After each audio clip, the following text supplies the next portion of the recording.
So one of the things that made me a good golfer was understanding how to control the club face. And every golfer is trying to fundamentally do the same thing. You're trying to square the club face in a controlled way. And the way you're going to do this is by incorporating good body movement. So what I mean, first of all, the bottom part of the golf swing is when the club shaft is parallel to parallel on the way through.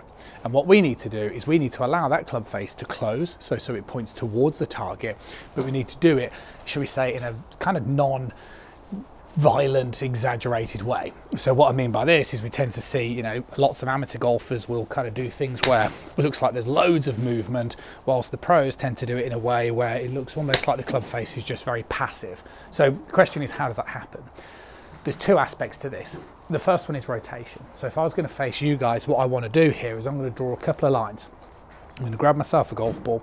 I'm going to draw a line through the back of my hips here, and this is going to act as what's known as our hip depth.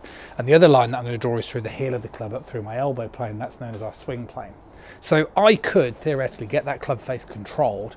Sorry, I can get that club face square by standing up and rolling my hands like so. So I have a sort of post-impact position which look like this. But again, the likelihood of me hitting two shots the same with that type of technique is extremely slim. What we tend to see with professional golfers is very different. The first thing that we tend to see is that they continue to rotate through the ball. So the pelvis and the sort of stomach region carries on rotating through. And this means that that club can keep moving through without necessarily having to use excessive hands. Okay, so if I turn, that means that club can move through. Now, the second thing here, which is really important, is what's known as hip depth. Because theoretically, I know a lot of golfers who start to turn, but they turn this way. And then equally, you've still got a problem, because how are you going to get that club on plane without compensating? So there's two things you're trying to do. You're trying to turn your lower body towards your target, which is you guys, whilst maintaining good hip depth, which produces what is known as a tilt of the pelvis. Creating a tilt of the pelvis effectively is giving you space to almost give you that feeling that you're trying to move further away from the ball.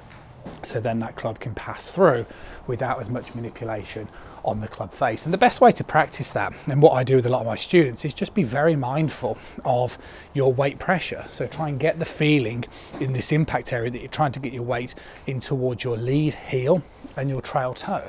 So if I kind of move correctly, which is this way, okay, it almost feels like I'm getting further away from the ball, as you can see here. My weight moves very much towards my lead heel and lead toe.